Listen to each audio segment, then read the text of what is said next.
Guys, this is Tarot with Kittens, Weights, and Tarot, and today we're doing a review of the Deck of Queens, and this is a deck that I got off of Etsy. It is created by Stephanie Gutenplan, and she used to be the former photo editor for Inked magazine, and see, that caught my attention because I used to read Inked magazine like back in the day, and I was like, what? And so basically she took her love of photography and of course all the beautiful women that she used to take pictures of, and meshed it with her knowledge and love of tarot. So let's go ahead and dive into this box. And first of all, I just want to show you, this is like such a sturdy, awesome box. It's definitely gonna protect your deck, you know, especially if you like to travel with your decks like I do. And so on the back it says, "For you, my darling, you are loved always and forever, Pookie." So designed by Pookie. That is so cute. Okay, and then there's a little note on the inside, which I think is really nice as well. And okay, let's take a look at the guidebook. So it's just a, you know, little glossy guidebook, but there's some interesting tidbits in here. Of course, you know, the acknowledgments and all of that. But I love the background information on how this deck was created.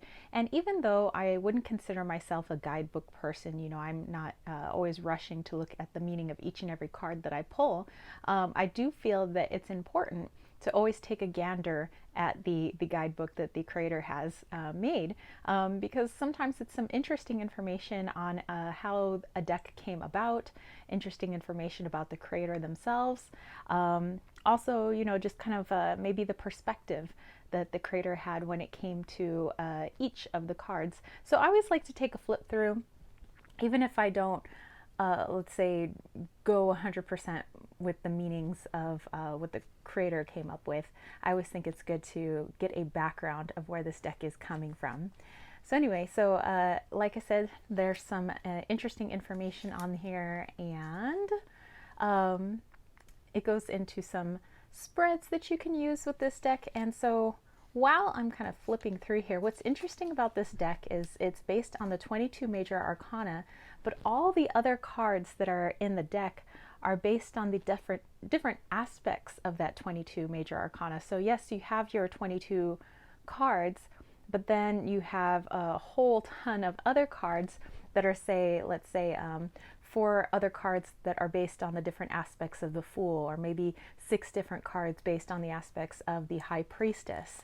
And I found that to be really interesting. So instead of saying, like, take one card, like here you see here, by the way, it goes crazy with the Roman numerals.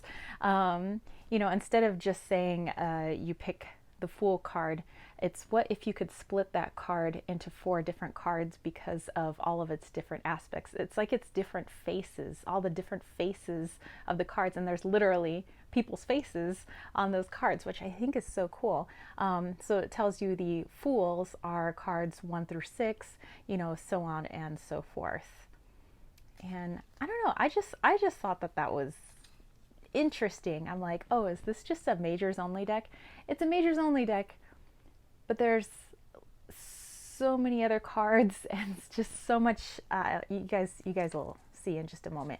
So yeah, there's a lot of really good, you know, information. Of course, there's elements as well, because, you know, every card has their element, and there's some information on the creator and where you might want to follow her. Okay, so let's take the cards out of the box here. Throw that back in. Okay, so let me grab a tarot card. We could do a little bit of a size comparison. So I would say the deck is more like a playing card size deck, maybe a little bit smaller than Lenormand. But yeah, like your standard maybe playing card size. So you can see that it's a lot shorter and a little bit thinner than your standard tarot card.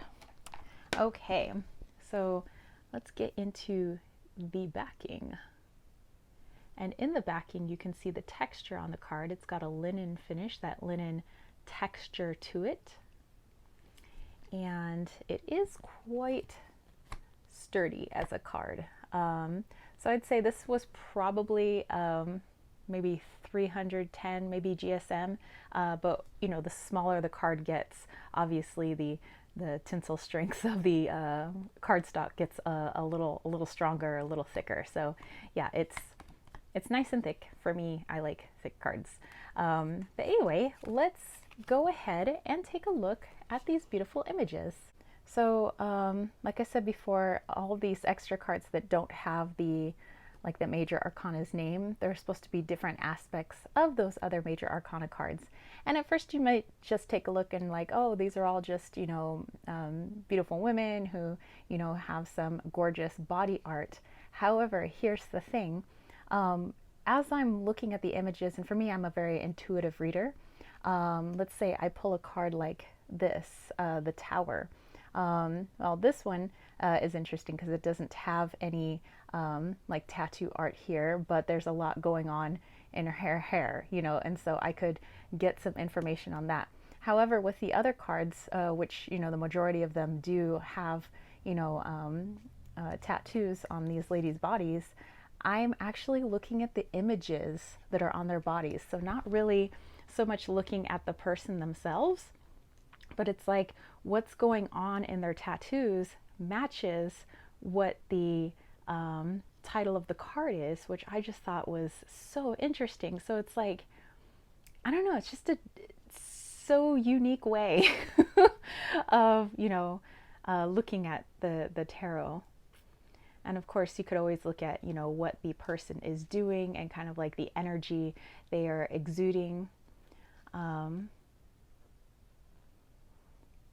And like I said, I used to read Inked magazine back in the day.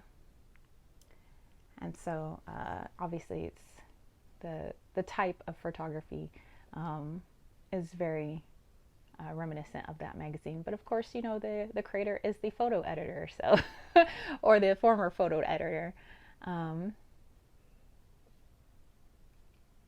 there's also an overlay, if you could see, of like kind of like a marbling, you know, almost, which is pretty cool. Or not a marbling, but like swirly paint.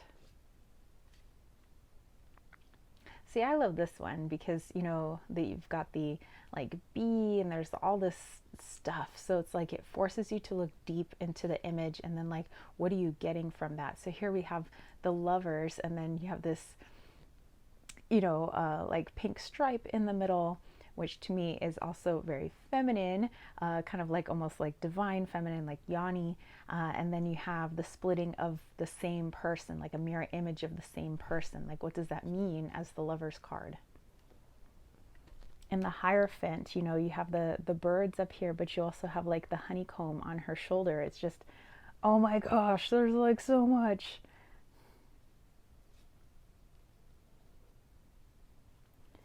And I have quite a few photography decks, and I myself am a photographer, so maybe that's why I'm more inclined towards a photography type deck. You know, I've created my own Oracle deck and it's also using photography.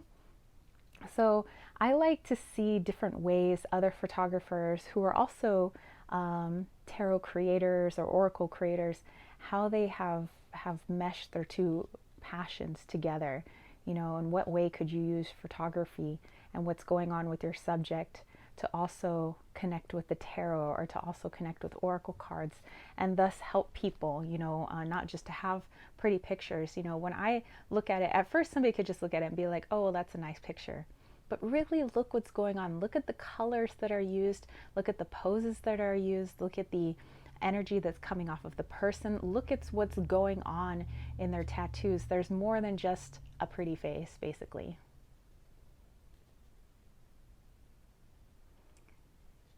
And what the creator says is, you know, let the queens help you.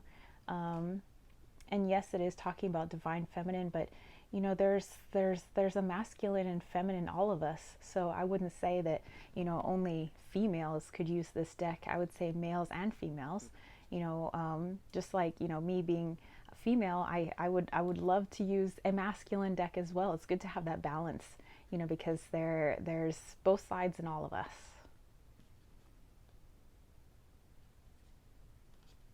But I have had some amazing readings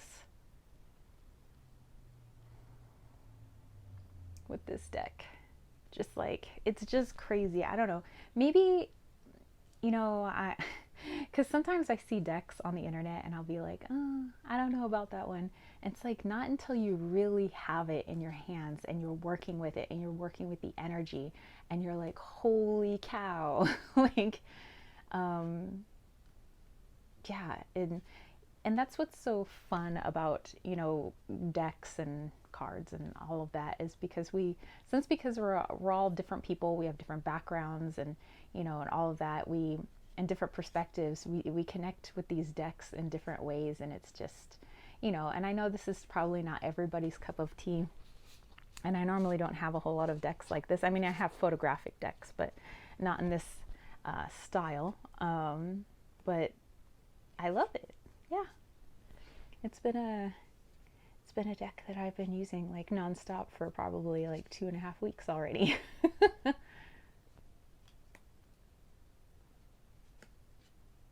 Actually, the Peach Queen comes up a lot.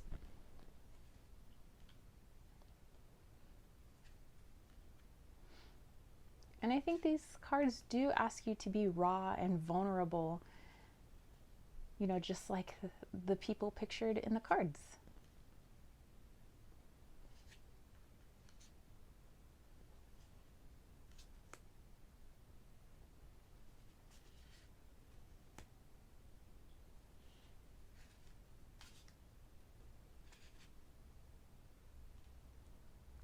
And the last one. Okay, so we're going to give these a little shuffle. And so not only do you get a review of this deck, but you get a little mini reading as well. So if the reading connects with you, great. If it doesn't, that's fine too. But I'm just asking for a general message, but also so you guys can see how I read with this deck. That's also why I like to do these little mini reads at the end of my reviews. So, okay, let's pull 3 cards here. 1, 2, and 3. Boom. Okay. So we have Dancing Queen, we have Temperance, and we have the Moth. Okay, and actually I want to go into the deck or the guidebook here, just for, your guys' sake. And, well, Temperance, we know what that is. That's one of the major arcanas. But I want to show you guys Dancing Queen and the Moth, like which major arcana card they are connected with. So, okay, let me look here. Let's see. Okay, here we go. So Dancing Queen is actually one of the Fool's cards. And 10, 20, 30, 45, 47. This is one of the Justice cards, the Moth. So, in case you were wondering. Okay, so let's do a little read with this though.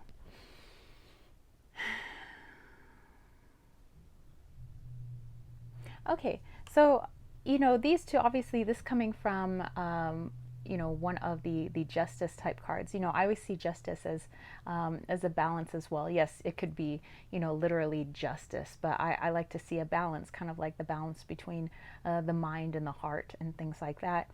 Temperance to me is also a balance, but it's more of like an alchemical balance, and it's also to me reminiscent of the magician, creating something out of nothing, relatively speaking. And then, here we have the Fool. So with these two balance-ish type cards, and also very magical, here we have the Dancing Queen, this girl, it's like she's dancing like nobody's watching, and it just seems like she's having fun. She's flinging her hair all over the place, and it's, and she's in her lingerie, like who cares, she's in her home, busting a groove.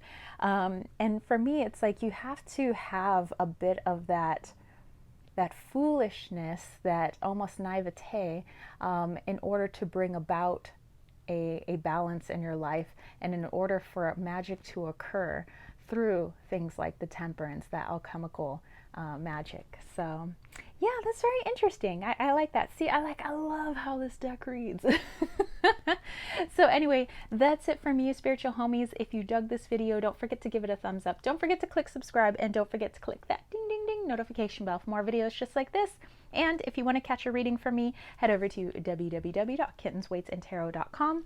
Not only do I have a plethora of different types of readings, but I also have my bracelets that I make, my room and body sprays, my salves, my travel witch altar pendant, my ancestral altar pendant. I have a rainbow bridge altar pendant to honor your furry, feathery, scaly loved one. I also have my own deck on there, my Wally's World Oracle. That's my little Wally Walito. And this was community created and community funded on Kickstarter of May of last year. So I was really stoked about that. And that's why I'm a huge proponent about backing and, just helping out, indie deck creators. I also, by the way, stay tuned. In about a week or so, my mystery school is going to finally be opening its doors. That's right, Leon Mystery School will finally be open to the public and ready for enrollment. So definitely check out my website. Look up Leon Mystery School. Just click on it. You'll see it on the homepage at kittensweightsandtarot.com. It'll be myself and 6 other wonderful instructors that you've probably seen here on YouTube. We'll be teaching a variety of different classes at my mystery school. So definitely go check that out. Like I said, we'll be opening our doors officially in probably about a week or so. And I also have a newsletter on my website. It's absolutely free to sign up, and I hit your inbox on the first of every month. I don't play the spam game, so that's the only time I ever hit your inbox with anything. But it has witchy DIYs, arts and crafts DIYs, decks that I'm using, teas that I'm drinking, herbs that I'm using, etc., etc. If that interests you, definitely sign up. And if you want to throw a little love my way, think about joining the KWT tribe over at patreon.com/kittensweightsandtarot. And that's it for me, you spiritual homies. I will catch you later. Peace, love, and chicken grease. Peace out.